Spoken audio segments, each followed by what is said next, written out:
Going to new software probably the next time you join us.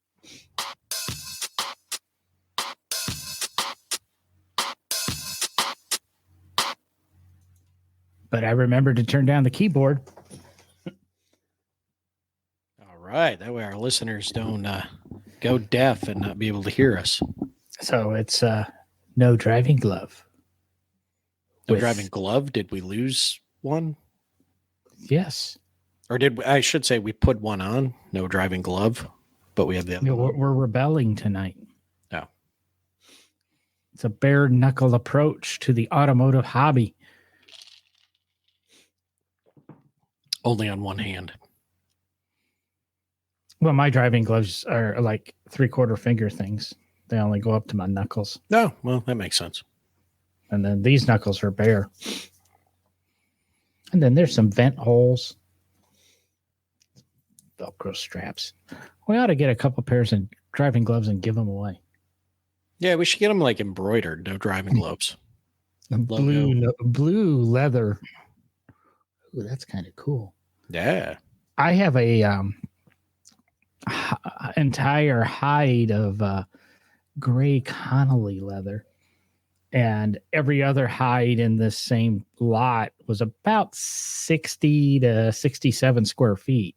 We could probably get a lot of pairs of gloves out of that. Get somebody to hand stitch them up and then embroider them in blue. I would say so. That'd be kind of cool. I think I can. I think I can get the embroidery handled.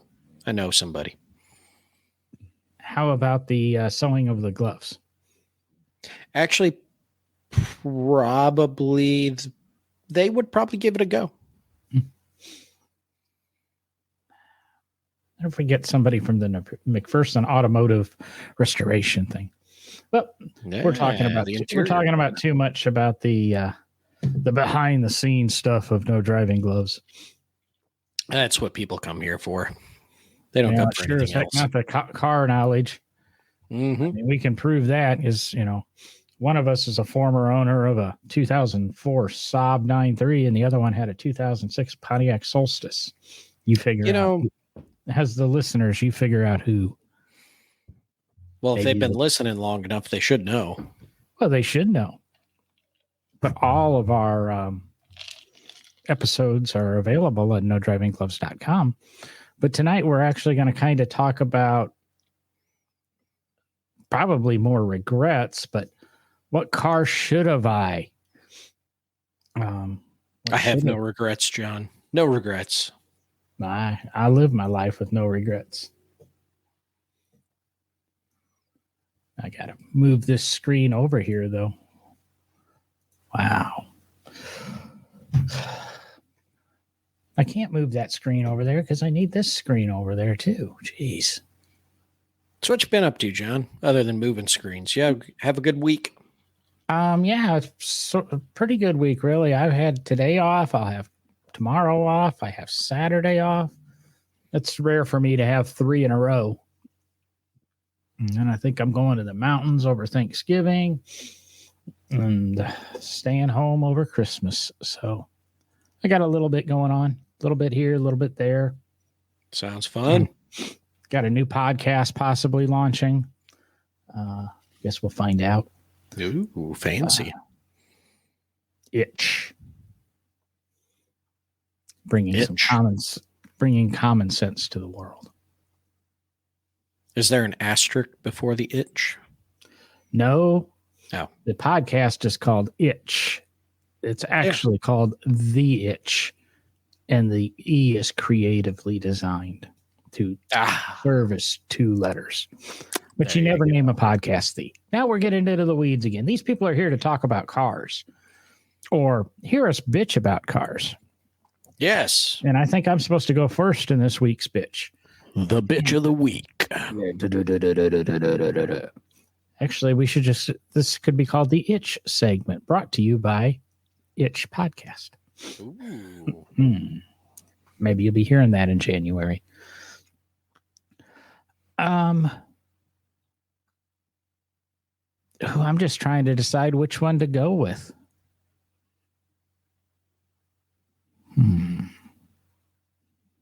Go with both of them. Boy, dead air. We're so entertaining here. Oh, geez. I had 5 or 6 happenings this week that just kind of irritated me. Really just No. did that to you? Did what?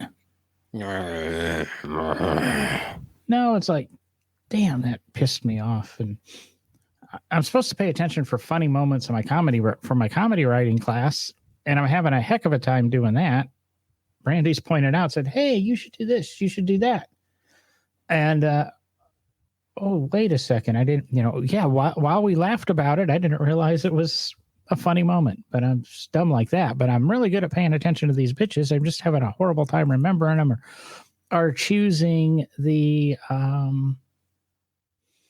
they say though that the best comedy comes out of like people's stupidity and things that make you angry. So you need to just take what makes you angry and put the comedic spin on it, because it's all about life experiences, because that's what the audience can relate to, right? So, I was driving down the road the other day and this idiot, It's always this idiot. I mean, Carlin always had a good skit about cars and stuff. Oh. I'm going to bitch a little bit about gas prices, I think. Oh, here we go. And I'm not talking about that they're too high or they're too low or in between. And I've brought it up on the podcast before. How can you be in the same city with the same sales tax rate and basically the same truck delivering to all the same gas stations and have 20 or 30 cents a gallon difference in the cost of gas? If I click on my Gas Buddy app here, wait a second, I don't need to do that. My new phone's got a widget. I go to the gas widget. In Birmingham, the lowest price for gas, 87 octanes, $3.03 a gallon. The average price is $3.26. So that's a 23-cent swing there. But that's the average price, which means the other side could go up potentially another 23 cents. So in the same town, you're looking at $3.03 to $3.49 a gallon for 87 octane. Mm-hmm. I don't get it. John, it's called supply and demand. It's not supply and demand. It is because pay attention to which gas stations have the higher gas prices. You immediately get off a freeway or a highway. The gas stations closest to where the most traffic are going to be the ones with the higher prices because the demand is greater. And typically the ones that are further away, a little further out, are the ones with the slightly lower gas prices because there's not as much demand. No, that's not true. Everywhere I go, it is. I see that quite often. Birmingham, it's a little weird. There's a Circle K that is next to the Best Buy.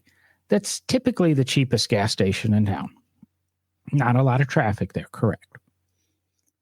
But sometimes it's the most expensive. The gas stations near where I live in Birmingham are sometimes typically on the lower side. But I don't get how they can be 15 or 20 cents lower per gallon, but then as gas prices rise, they're equal to every other gas station in town. Why isn't that difference, carried? Or are they carrying the other gas stations? So those gas stations don't go from $3.50 to $3.70. The gas stations are at $3.30, go up to $3.50 to match, and that's where they're making up. So, it's just, I'm sure there's a rhyme or reason about it, and it's all about profitability. But John, you know how I you need figure somebody it out? to explain that. And you know how you figure it out? I so want to do an episode on gas taxes, but we will probably get arrested for that. Years ago, there was a municipality that I was in that one of the gas station chains posted the price of gas on the pump, and then this tax, listed all the taxes. Lasted about 3 days before the state stepped in and told them they could not put that and display that and break down how much money was actually going to taxes out of that gallon of gas. I think we have a right to know. And I've tried to dig up and research, and it's almost an impossible uphill looking at one community, let alone trying to compare to other municipalities. So somebody has to know somewhere, but it's really not public. So, well, it is public. There's just a lot of red tape you got to get through to get to it.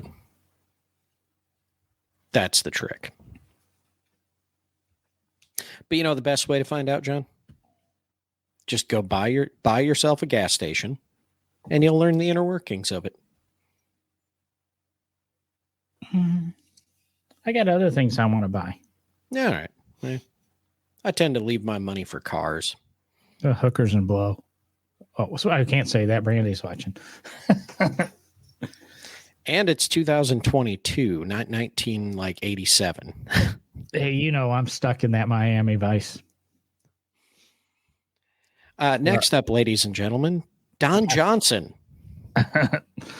Pastels and Ferrari Daytona convertibles. Yeah, actually, that would be a really cool interview. Like Bernie Spider. Yeah. Or repainted Ferrari Testarossas. But honestly, Don Johnson would probably be a pretty fun interview. He's driven some cool ass cars in his career in the TV shows he's been in. Well, Don Johnson is a car guy. Well, I know, but I'm just saying, like, the one that gets me that never seemed to be a car guy is who's the star of The Blacklist? Can't think of his name all of a sudden. I don't watch it, so. Boston Legal was Alan, the attorney. Didn't watch it. Geez, what good are you? I don't really watch TV. Well, our fans out there know exactly who I'm talking about. He's supposed to be a massive, massive Porsche collector, and none of the characters he ever plays seem to be Porsche people. It would seem that it may be James Spader. That is it.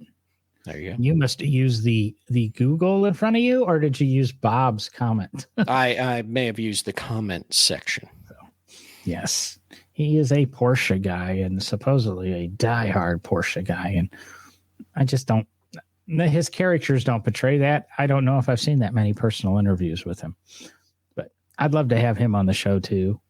And I'm hoping I can figure out how to pull some strings here.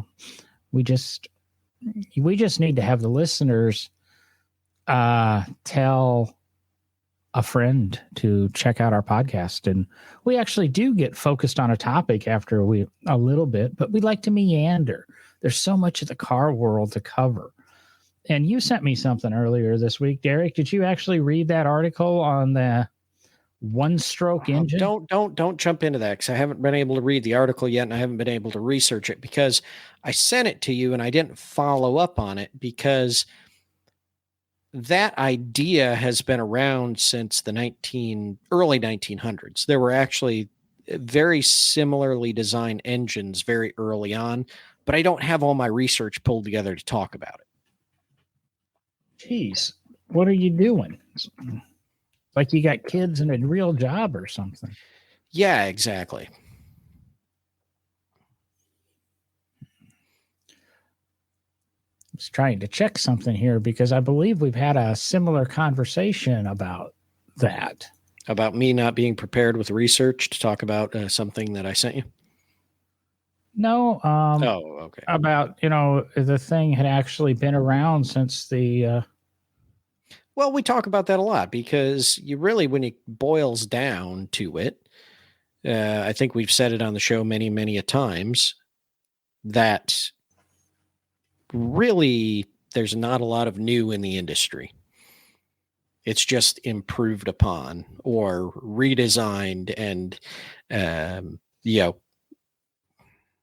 Yeah, that was developed further than it was. episode 202. Old is the new. That's what it was. Yes. Yeah, because we say it, and you're stumbling around it, but everything we have has already been invented. We just now have the technology to make the inventions work. Yeah, make them more efficient, more productive, more power, all of those things that you need. But yeah, it's just, I needed to send it to you so I wouldn't forget about it. And then I promptly forgot about it. So we'll be talking about that on a future episode. Yes. And Derek's taking next week off, so I don't know if I'll be solo or if I will pull a surprise guest host in. And yes, Brandy Reddington. So going back to the theme of the show, what car should?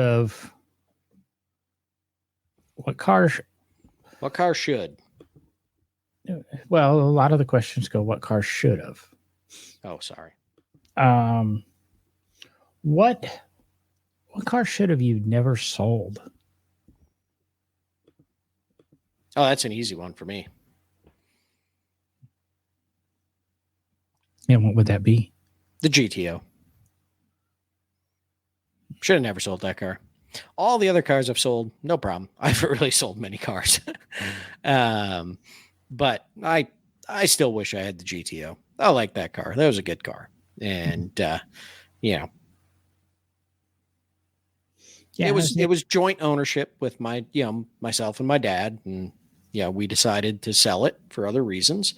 And, now to this day, I wish I still had it. I see them pop up every now and then. Ones that need restoration, and I'm kind of like, should I? No, I have too many cars in the barn. I was going to say, I would bet that a fully restored GTO, 74 GTO, probably only has what, a $3,000 or $4,000 price difference to one that needs restored. They're a little more than that. They're actually getting some respect nowadays. But yeah, there's just something about like, I don't know, because I thought about it. Like I see them out there, they need, full restorations for maybe a couple $1,000. And I think about it and I'm like, but it will never be that car, right? It'll never be the one that Dad and I restored together, was my first car, was, all the things that car was, plus all the unique things that car had to it. The way it was ordered by the original owner with the packages it had on it, all the different features it had, So every time I think about it, I'm like, yeah, but it's just, it won't be that car. So I kind of just let it go. You don't think you could potentially stumble upon the exact same car, or do you know that car's completely gone? Oh, no. It's still around. Yeah. Last we knew, it was still in kind of the greater Flint area of Michigan. I still have the VIN number to this day. So every now and then I check around that area and see if it crops up for sale. Last I knew though, the guy that either the guy that bought it or somebody they sold it to, I don't know. But last anything Dad heard was that the car had been completely changed. We'd restored it back completely to the factory specifications that we had for it. And I think the last time Dad heard is somebody stripped it down and painted it black and changed the interior in it and a bunch of stuff. So it would need to be restored again. No, then you could be a repeat. In your 40s and your dad's 50s, you could restore the car and, relive those younger days. In my 40s and my dad's 50s, he was 10 when he had me. Well, I was trying not to make your dad seem too old, just perverted. So, Yeah, and what car should have I never sold? God only knows. There's so many I wish I could have back. Come on, you know it's a mini truck, John. Actually, I think most recently the one I would like to have back would be my Porsche. I'd like to have that Boxster back. I never gave it a fair shake. I don't know. I went into it positive and got in it, and I should have taken it for what it was. How long did you own that one, John? I got it in June or July 2011. Yeah, I think it was 2011. And I got rid of it in October of 2012. So 13 months, maybe. All right. Longer than most, right? Yeah. Because after the Porsche, that was June or July. In September, or it might have been October of 2011, I bought a 2012 Hyundai Velociter. And in October of 2012, I traded both of them for my my 2012 F-150. So I had two brand new 2012 vehicles, one at the beginning of the model year and one at the end of the model year. There you go.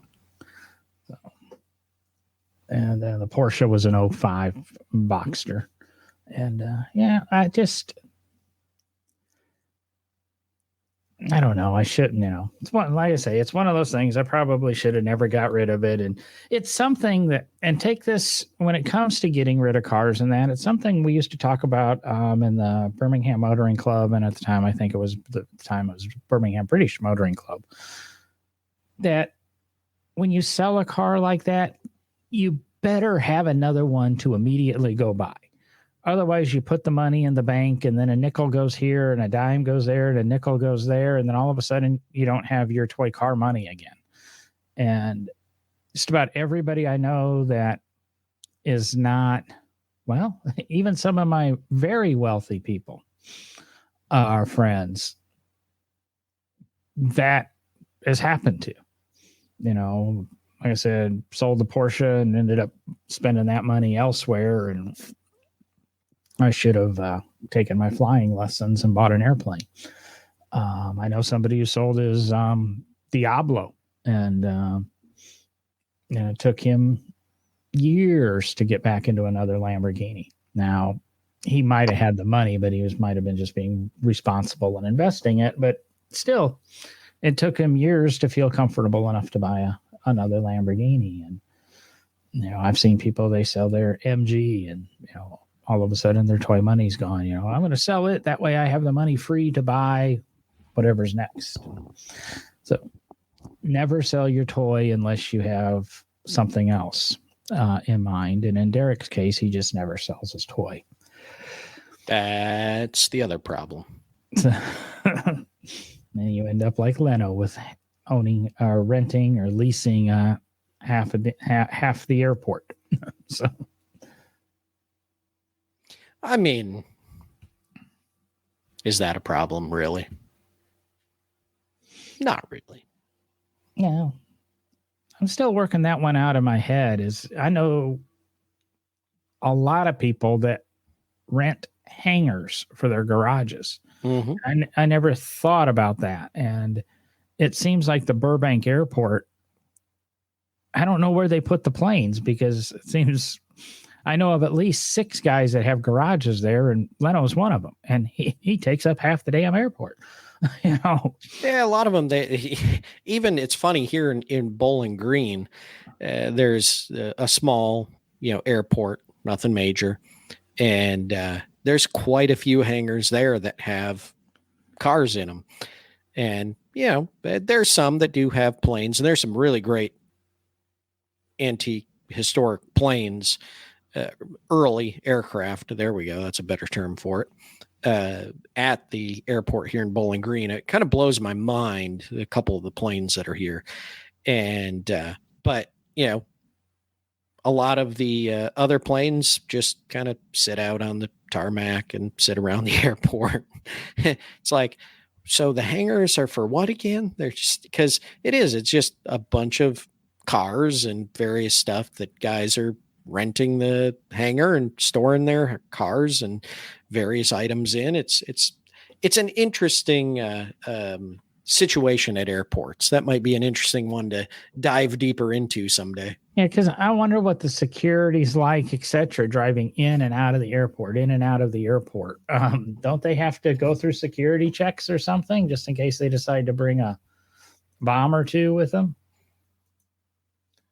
I think when you rent the hangars, it's a little different. Like I think you have to go through some security stuff, and then you have codes to various only certain gates that get you to your hangar. This is at least at the airports I'm aware of. People that rent hangars, but yeah, there's a small one out where I used to live and where I should have taken my flying lessons. That I think the whole airport, it's a small little airport, and it's got like 12 hangars, and I think 8 of them are car garages, and some of them are just, you open them up and it's car parts and car parts and car parts and car parts. And, you know, I've had to go and look for like a differential for a car because somehow this guy at some point in time owned this car, and, you know, it was in pieces when he owned it. And when he sold it, not all the pieces went. And you go and, you know, it's just, I don't know how the Birmingham Shuttlesworth Airport is. Something tells me they don't have a lot of garages there. But and the other thing that's interesting is, especially if you are doing what you just said, John, where you're just storing parts, like it's just parts upon parts upon parts upon parts in this hangar. Is that more affordable than just your general storage unit? Like why? Yeah, that's the other question I want. How much does a hangar cost to rent? Because not that I'm going to do it, but I've slowly been paying attention to the classifieds because right now I want to rent a 400 square foot warehouse, and I'd like to go to 1,000 square foot warehouse, and maybe have a little bit of shop space in it. Not that I would use it, but I've been looking for various alternatives, and I had a warehouse rented last year right before I moved, but because I was going to be moving in the next couple of weeks, it just was going to be unaffordable. But that place would have been great to hang on to. And I actually came across another one today that was similar, like $975 a month for 1,500 square feet with an office. But it's just, I would like to know what a hangar costs. Okay. Well, hang on, because I've done some research real quick while you were talking. Bowling Green Regional Airport. I found the hangar rent prices for 2022. Now, the interesting thing is they don't list if this is per month or per year. There's just a dollar amount. So I'm kind of confused right now. But a single engine aircraft hangar with an electric door is $287. Now, as I say, that doesn't say whether that's per month, per 6 months, per year. I will bet that's per month. I would hope it's per month. Single engine aircraft hangar with a sliding door is $252. Twin engine aircraft hangar with electric doors, $503. And then that's the main hangars they have. If you want an asphalt tie down on the tarmac, it's only $45. But then I guess take that monthly price. It doesn't give you the square feet. It just tells you it's for a single engine aircraft. But you'd have to figure out the square feet, divide that out, and figure out if it's actually cheaper than a rental storage unit. Well, I can tell I feel you like our right now, topic has quickly changed. I can tell you right now that that would be cheaper than my 400 square foot storage unit, of which I pay $200 a month for. Yeah, and you got to believe it. It's got to be bigger than 400 square feet. I'm not sure what the normal single aircraft or single engine aircraft size is, but. Well, that's getting into airplanes. What car did you not buy? What car should have you bought? So many, John. So many. What's the one that's the thorn in your side? Now, is it that we could have afforded and not bought, or one that didn't you buy because we couldn't freaking afford it? You realistically had the opportunity to buy. Who realistically had the opportunity to buy and didn't, and could have afforded to buy. That's what you're telling me. No. Realistically, well, yeah, had the opportunity to buy, i.e., with your income and that. But afforded doesn't necessarily mean. I mean, you might.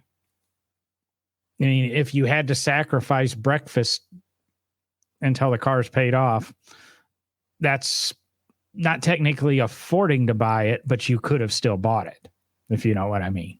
Mm-hmm.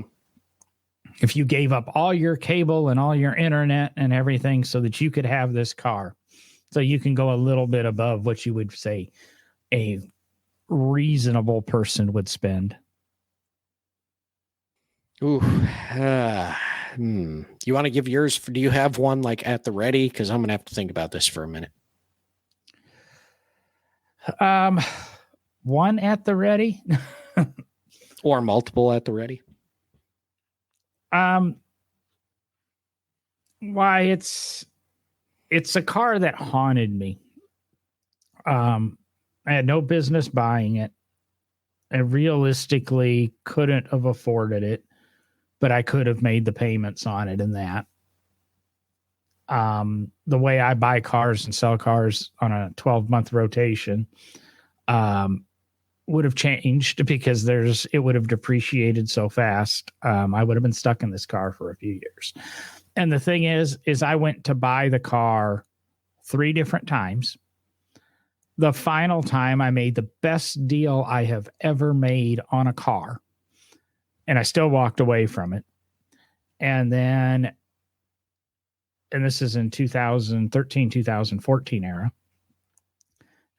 And even to this day, this car still crosses through my life. I see it at car shows. I see it in traffic. When I lived out near the Bessemer Airport that we just talked about, the car lives down the street that the airport's on. And that airport, the street was actually a crossroads near the house I was at. So this car is just like haunted me, should have been. And that was that 2013 Roush Mustang Stage 2 kit. Gotta have it green. Had a pearlescent clear coat put over the gotta have it green. So it's a really unique green. Car was $72,000 or something. And like I said, I could have paid for it, but and the final deal I made, they brought the car down to like 48,000, which is almost what a Mustang, the base Mustang GT would have been, giving you the Roush package for free. And I could have bought any pickup truck on the used lot at their cost. So I was going to have to buy 2 vehicles, but I got a pickup truck at cost and I got $25,000-ish off the Mustang. And I turned it down. And why I regret not having the car, or I miss not having the car, or never, I don't know. I'm glad I did it. But if I had to do it again, and circumstances were slightly different. I'd like to have that one back or have that opportunity back. That's just one of them. There's so many of them. Does it have to be a complete car? What are our parameters here? I don't think it has to be a complete car. I know what you've got in your garage.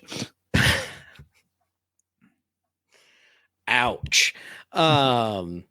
So the one item that I really regret losing and not pursuing further than I did, I had the good fortune to go and see a barn full of cars shortly before.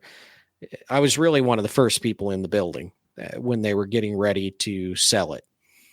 Sell everything off because the gentleman who had collected it all had passed away. Of course, his wife was getting older. Typical story, right? And I know where some of these cars are to this day. I know people that bought them. And I could not afford a single thing in that barn. There was a 1912 to 14 Peerless in the building, which just a fantastic car. There was a Kissel Gold Bug in that barn. Again, fantastic. Actually, a car that a lot of people know now because it has kind of resurfaced after that sale out of that barn. But the early, I want to say it's a 1904-5 Thomas that's completely unrestored. You've probably seen this car, John. It's kind of a brownish yellow color. Very, very nice car, completely unrestored. Won the historic awards out at Pebble Beach back in probably 14 or 16, somewhere around there. And that was in that barn. I could not touch a car in that barn. And but then the one of the people that were there were like, well, there's a bunch of stuff out behind the barn in the woods. And I was like, now we're talking my speed. So went out back, looked around, and although I probably would not have kept it, obviously, as a fire truck, but there was a early Didion Bouton fire truck chassis back there. And of course, what engine powered the Didion Bouton fire trucks? That was actually a question for you, John. Oh, I didn't take that as a question for me. No. I just thought it was kind of rhetorical. Thought it was rhetorical. Well, anyway, it still had the Didion Bouton V8 engine sitting in it, which, of course, one of the most significant early V8 engines there are. And I could have bought it. They told me they would sell it to me for a really reasonable price because their problem was the thing was so massive, they didn't want to deal with getting it out of there. And that was one of my problems is I didn't know how I was going to get it out of there. I didn't know where I was going to put it. I didn't know anything. And I just kind of walked away from it because I didn't know how to solve the problems. And to this day, I wish I had that engine. Not necessarily the chassis and all that of the fire truck, but that specific engine, I would love to I would love to have that engine today and be able to put it in some kind of speedster or race car or something because it would be phenomenal. I actually know where that engine wound up. It's at a museum. And as far as I know, they were restoring the engine for display last I knew. So it found a good home, right? Didn't go to the scrapyard. That would drive me nuts because now that you've come to the realization that all you really wanted was the engine I would have figured out it would have bought it, taken the engine, and then figured out something to do with the fire truck because people love to have fire trucks. Yeah. Or even bought it, pulled the engine out and everything that I wanted, and then had a torch with me and cut it up into sections and put it on a trailer and took it down to the scrapyard and made some of the money back. Yeah, I was looking at comments there and I was going, Jason, a McLaren 720 is a pretty nice car. And I guess have a couple of bucks, and then you did correct it to the Well, 570. So Jason's comment is it'll be a 570 until he hits the Powerball this weekend. Then it'll be a 720. Oh, did nobody win it last night? Nobody won last night. Where am I going to be next? I'm going to be out of state. I think I'm out of state next Monday. Where am I? Monday. The drawing's Saturday. Yeah, but if it doesn't get picked on Saturday, it's going to be almost $2 billion. Yeah, exactly. Nope, I'm not going to. This is the point where Derek starts buying tickets just because. I love people that say that. Why is that? It's almost $1.5 billion. Now I'll buy tickets. What would happen if you won $40 million? Is that just not going to be a pain in the ass? It's not good enough, John. It's not good enough. Exactly. Okay, what do I want with that piddly 40 million or 120 million or 740 million? Yeah, it's going to inconvenience me. I don't deal with that. Jesus Christ. You either play the lottery or you don't. Yeah, you should have bought that 67 Econoline. No, I said he should have sold it. He had one. So have you sold it and you have a typo there, Colin, or are you saying you should sell it? I don't know how to quite ask this question, but maybe when I tell you the story behind the car, you'll know. I don't know. It doesn't quite fit the parameters of what car should. It's more like, what car did you get screwed out of? Because for years, I had a caretaking position for a 74 Lotus Elite in statutory grape. And wanted the car, even to the point that I was told, once the decision's made to sell the car, you get the car. So when it moved from one warehouse, or they needed space in the one warehouse, we brought it home and put it in my garage. While I didn't own it, it was in my garage waiting for my ownership to happen. Well, certain entities knew I wanted this and they didn't want me to have it. So they played interference and said, we're going to put it on eBay. And I said, I don't bid on eBay. I don't buy things on eBay. I had a bad experience with eBay many, many years ago. And since then, I really haven't bought anything on eBay. I have actually sold a few things, but I don't buy things on eBay. And I said, I will give you this much money. And they said, no, we've got to run it on eBay. If you want it, you can bid. Well, I offered them a certain sum of money, and the car sold for 30% less than what I had offered them prior to the eBay auction. Then it sold out of Birmingham to Colorado, so it had to be shipped, and the car didn't run, and the brakes were locked up on it. So the wheels had to come off, the calipers had to be removed, and then the car was pushable. So there was 3 or 4 hours of work they had to do. The truck picking it up was supposed to be there at 3 p.m, didn't arrive until midnight. So somebody had to stand around and tick with that for 9 hours. And once the car got delivered to the person who purchased it, he wasn't happy with it. So many ensuing phone calls happened, and additional parts were sent, or the seller had to search for those parts so that that person could acquire them, because he claimed the car was represented with certain parts, so they had to be located. And all said and done, they probably ended up, between time and what had to be bought and additional shipping and phone call after phone call and phone call from the new owner. Keep in mind, I knew exactly what I was getting, exactly what it was worth. They probably lost money on the deal.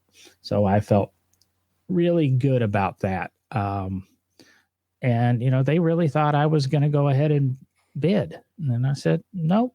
And I was so happy to see it sell for so much less than what I was offering. And to this day, I've never owned a Lotus Elite. This is a 74. This is the 502 Elite.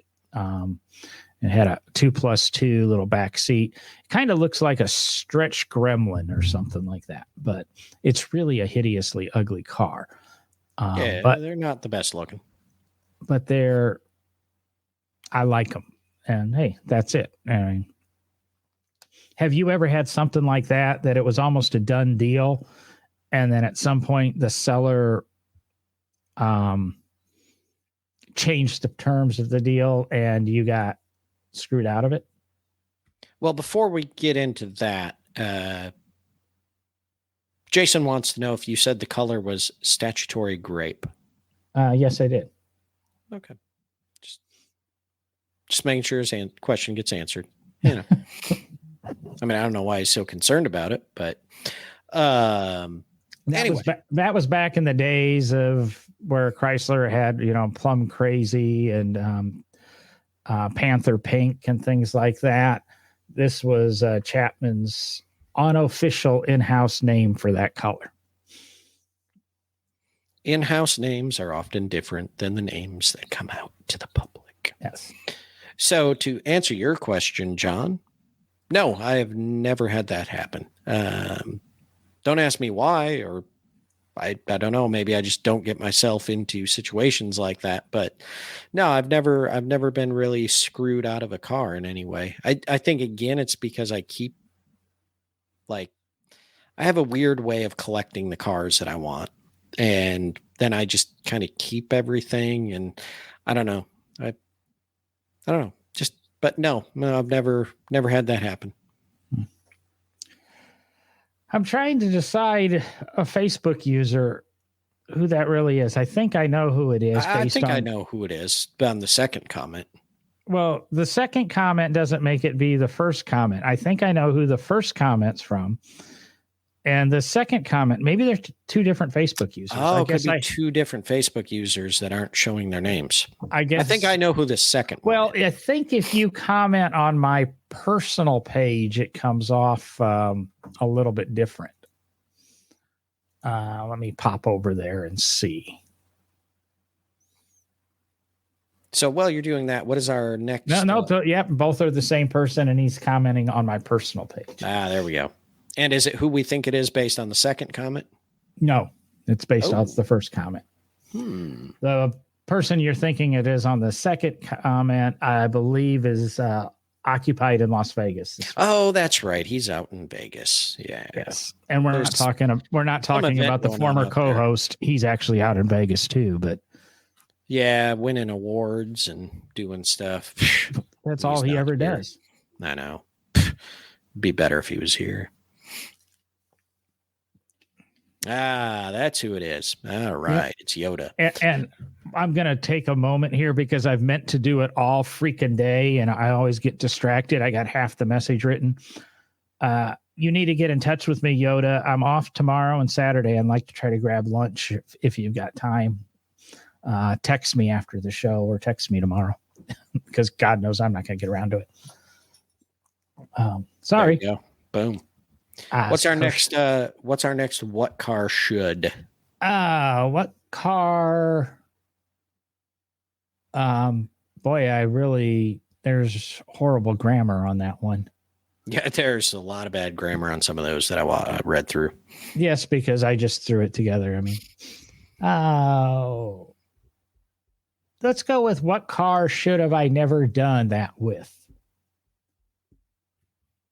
Whether it be something driving or accessories or, you should have never done this modification or I should have never did this driving thing or I should have never severed the front suspension from the frame rails of my Centennial Edition Silverado. Yeah, thanks for bringing that up again, John. Yeah.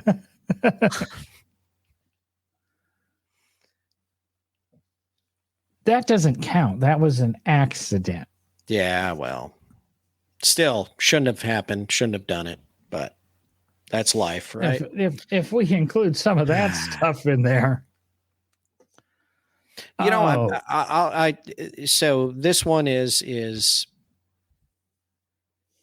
again, there are times when I tend to not listen to my own gut about things, and I really got to stop doing that. I just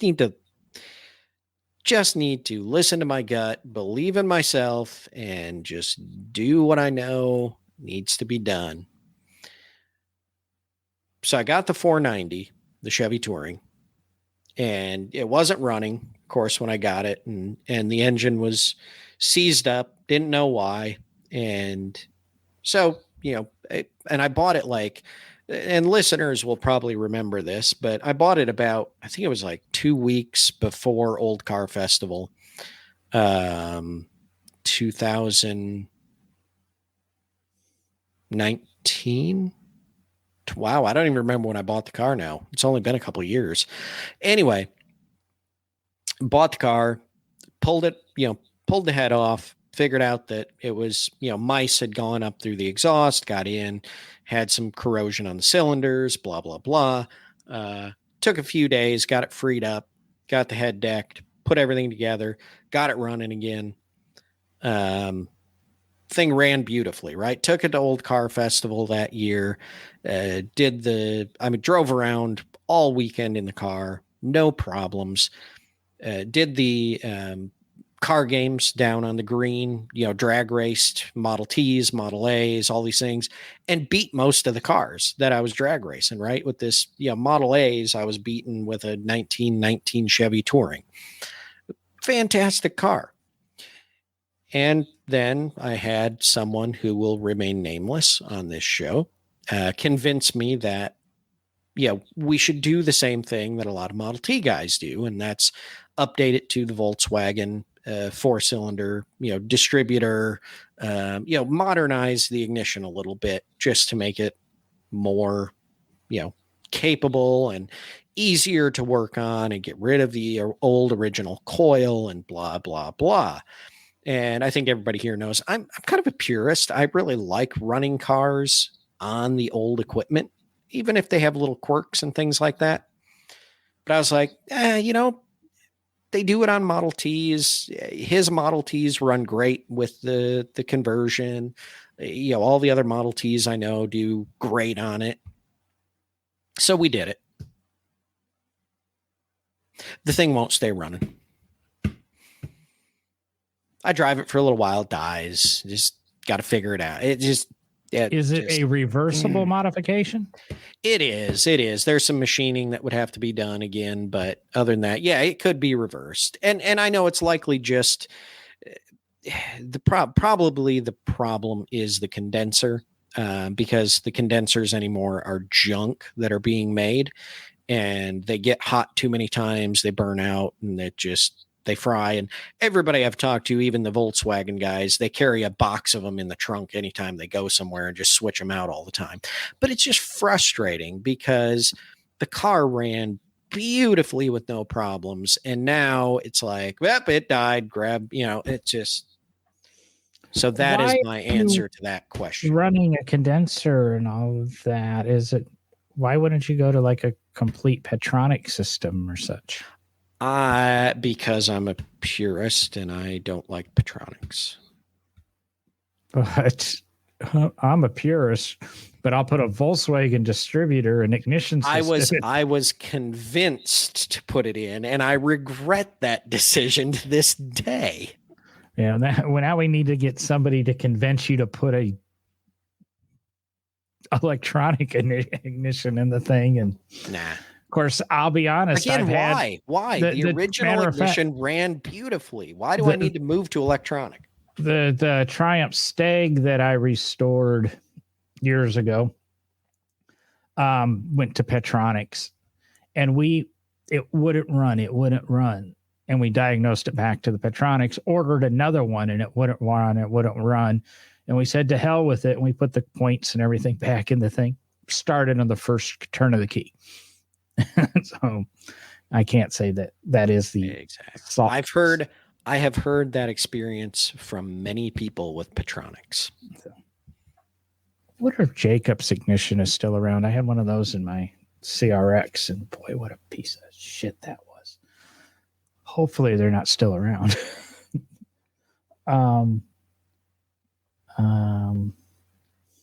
So I guess that question then goes to me, and then we probably should wrap this up. I think we're going to need to wrap it up. We're at about an hour. I would like to amend my previous comment. He actually misses his 91 ZR1. That seems much more like you, Jason. The Porsche and maybe the twin turbo Z, but the Porsche turbo, no. I could see me missing the Porsche turbo. 91 ZR1, great car. Actually, I think the 91's the one I'd want to have. The 90, no, and either the 91 or the 95. I had a 91 on track, and or the 2020. I didn't push it, but it's a healthy car. Yes, and then the Viper came out.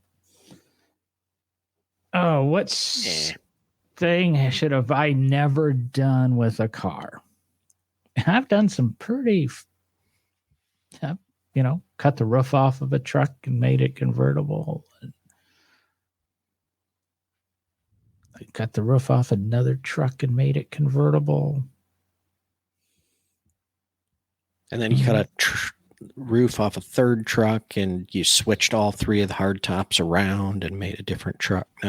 No, actually, it was a 81 Chevy that I was actually doing a permanent convertible with chopping the windshield down to 6 inches high and that. And then I ended up having to move. I just enrolled in McPherson, actually. So I needed to sell the truck, and I sold the truck to the guy across the street who was supposed to give me back the damn Accord seats that I had installed in it, and he never did. But he ended up welding the roof back on the truck and making it back into a truck. And that was something to be seen, him, because getting, I think I used a cutoff wheel. So you lost 1/8 of an inch of metal, when you did the cut line and things like that. So you had to fill that back in and make everything line back up and put a factory windshield back in it. It's a hell of a lot of work to put the roof back on that thing. But I never got my Accord seats back. And that's what I remember. It's because he was so bitter about that 1/8 inch of metal. Yeah. Oh, what stupid thing did I do with or to a car?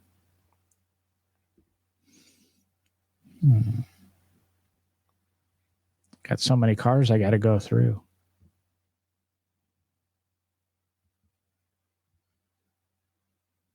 Honestly, I don't know.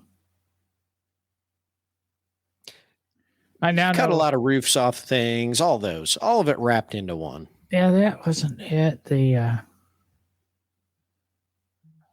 some reason, I'm stuck on my Escort, and that doesn't make sense because I really didn't do much to that. The Escort was a roll-around storage unit. It was an 85 Escort GL station wagon that sat one person because the rest of it was just full of tools and building supplies and car parts. And that was the car that I was driving, and went around a corner and the exhaust fell off. And I stopped, picked it up, strapped it to the roof rack to go home.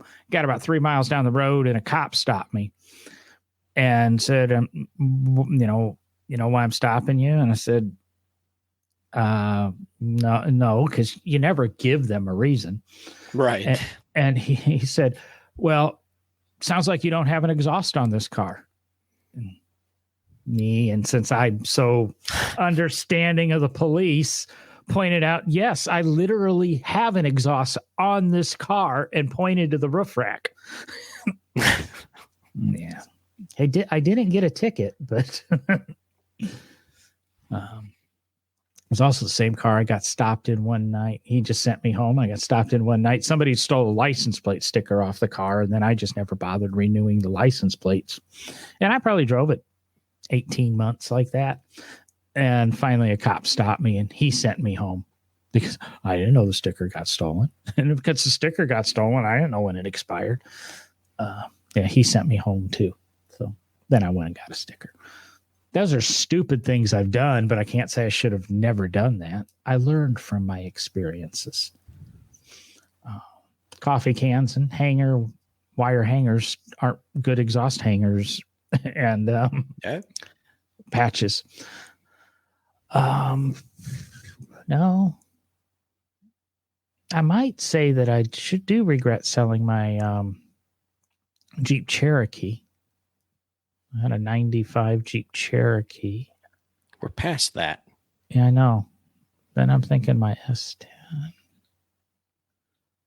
Oh, what I should have never done. I should have never put the V8 in my 88 Isuzu pickup. That sounds like a terrible idea. Well, it was a good idea if I had a little bit more money. I mean, it ran and I drove it for a while. Off and on, but it never was dependable after the V8 went in. But the guy I had hired to do the motor swap, I ran out of money, so he half-assed finishing it. And then I had to come back and try to finish it, and it just never went right. And it finally broke down one day, and I pushed it into a parking lot, and I guess you can't park it there for more than 6 months or something. I don't know. It ended up getting stolen out of that parking lot, and I've never seen it since. But putting that V8 in that truck was probably the stupidest thing I've ever done. I should have never done that with a car. And there you go. And actually, that was a L82 out of like a motor out of like a 78 Corvette. So I killed a Corvette and brought the process too.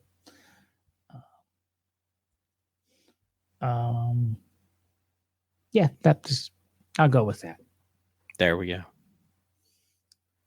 What's your bitch? Ooh, I completely forgot that would be coming up. Oh, man. And kind of like you, I know I'd been keeping track of a few this week, and all of a sudden I'm blanking on them. Oh, crap. People that put their drink cups down on your new wood desk without the cup holder in place and, cause issues on your, actually my wife's new desk in her office. So I'm going to just dry that up real quick. We're not going to mention that. No ring. We're good. Okay.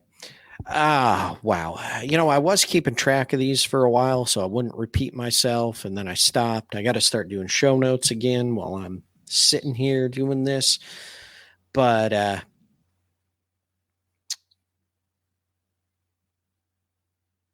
last week, I complained about the people that make fake cars and lie about it. And that one's really been bugging me. That's still bugging you? You could bitch about the same thing. It's just ridiculous. Just ridiculous. Anyway, we always complain about people that drive poorly, but it's just getting so bad out there. I don't understand where people learn how to drive some days. Oh, what's one of the most recent? I know exactly what it was that I saw sometime between last week's recording and this week's recording. But the people that decide that they can turn around in the median during a traffic backup. And I'm not talking about in one of the crossovers. I'm talking about cutting through the median where there is no crossover. Number one, if you do it correct, okay. Number one, if you're on a nice kind of level median, it's not that difficult. But when you're on one that's kind of got the dip in the middle, you got to kind of be careful and understand how to cut across at like a 485 and then get back around. But it blows my mind. Even the people that cut through the turnarounds, which number one, read the sign. You're not supposed to do, even if it is traffic backed up, unless a cop is telling you to do that. You can get a ticket for that. And it's not so much, okay, the cutting through isn't a problem, blah, blah, blah. And even people that do this because they miss their on-ramp or, they miss the last exit and they can't be bothered to go down to the next exit and do a turnaround like they should. It's not so much the people that are doing the crossover, but it's when they decide to get back into traffic on the other side and they have no clue and no perception of the fact that the traffic coming at them is not the traffic that's in the backup that they're getting out of. It's traffic that is flowing at a normal rate of speed, likely somewhere around 75 to 80 mile an hour. And you don't just pull out and gun it because you're not going to get up to speed fast enough unless the cars that are coming at you are quite a distance away. Anyway, those people bug the crap out of me. And yes, you can probably guess that I had somebody do that in front of me. And yeah, I had to get on the brakes pretty hard. I think we're all familiar with those idiots. And Jason's, he doesn't like to see people clone special edition cars. You were talking about building complete special edition cars from scratch. Oh, yeah. And I can kind of agree with Jason, as you can't make a Tempest into a GTO or something like that and then try to pass it off, or a 65. Well, yeah, I mean, you can Mustang just don't pass it off. Yeah, 65 Mustang GT or Mustang into a 6-cylinder into a 65 Mustang GT or things like that. Why not? Well, I'm looking at our Christmas lists. I put everything up right now, and we might add a few more things, but instead of just adding one item a week to our website, nodrivinggloves.com, I put everything up. These are little items that we're recommending for Christmas for the car guy.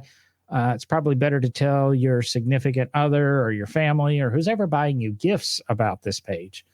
But you can go there, click a link, takes you to Amazon, and helps us out a little bit with the show. And, hopefully the link's providing you value and it's worthwhile for you to click it. Since Derek's not going to join us next week, why don't you go ahead, Derek, and pitch one of them that you pitched me today? Oh, okay. Today or the one that I had already sent you before? I only got today's up, so. Oh, you don't have that. And I couldn't do number 3 because I couldn't find a car museum I could link through Amazon. Oh, well, that sucks. So you didn't do the grip mat one? We'll talk about that another day. No, I didn't. Give me you give me a second. No. Go ahead and talk about the nightstick. it. Oh, I was going to talk about the nightstick then. Okay, because I was going to pull up the grip mat, but so anyway, no, I mean one of my personal favorite Christmas gifts over the last few years, a family member. I think obviously Christine likes to tell people what I need and what I complain about a lot of times in the shop. And one of my old work lights had just gone to crap and I was complaining about it. So she told family members that, some nice, work light for the shop would be good. And I received one of my gifts was this work light from a company called Nightstick. And I have to say they are fantastic. They have 2 settings, a kind of full bright and a bright and dim. There we go. We'll use headlight terms. They have bright and dim and you got to click it. And they're, LED, rechargeable battery, plug into the wall, but they're fantastic. They last quite a long time on a charge, and they have magnets on the handle on the base, so you can stick them, up under a hood, places like that. And actually, lately, what I've been doing out in the shop is I've got a workbench that has cabinets above it. I don't have under cabinet lighting on it yet. I have it purchased. I just haven't had time to put it in. And so what I'll do is I have 2 of them now because I like the first one so much. I'll turn both of them on and stick them up under the cabinets and use them as under cabinet lighting while I'm working on the workbench. So I really like them. I think they're good quality. I've dropped them and they haven't broken yet. I can't say that that's a guarantee, but they've been pretty durable as well. So I like it. They give off a lot of light. I've enjoyed having them. Yeah, click through on the link on our webpage. It'll take you there. Derek didn't actually send me a model number, so I chose the Nightstick NSR 1514. Sorry. Rechargeable LED area light with a magnetic base back. It's one of them. It's on the higher end of their pricing. But go ahead and click through, and the lot more link there. You can start at about $40 and go up from there. And I had never heard of the brand or that. And yeah, that's not the one I have. I have the actual work light, stick, your typical work light. Yep, those are. I didn't link to that, but if you click on the link we have, there's the Nightstick NSR 2168, which is a stick, and then there's also the it's actually the same one. So yeah, they're like $42 to $50 for the sticks. So, and I just looked at our Christmas list that you're putting up and realized, wow, I have a whole bunch of other things that I can send you because, like I said, my mind doesn't work that way. I struggle to come up with ideas until I see what somebody else puts up. Then I'm like, oh shoot, yeah, that. Yeah, well, send some stuff there. Send it to me. I'll just keep posting it. We're into a second row. I threw up some books and from previous guests, and we got mine from last week, the Nightstick, kind of what we talked about, and got the leather honey from before, which I know Jason ended up buying some. So I thought he can probably give us a review in the next episode or something. But I'm going to get out of here. I mean, we're 1:15 in, so it's probably 10:30. Oh, yeah, on the dot. Or at least 10:30 here. Happy generic time of the day. Guess what I'm supposed to say. So I'm out of here. I don't know. Derek's off next week, correct? That is correct. I will be in Naples, Florida at the Revs Institute. Ooh, I'm going to talk to you about that after the show. And just to see if it's what I think it is or hope it is. After that, I'll be here next week. Like I said, I might have a guest on. I might be test driving in potential co-host type position. We are still talking about adding a third to the show, to the rotation. Still, ideally, I would like somebody much younger than Derek and I.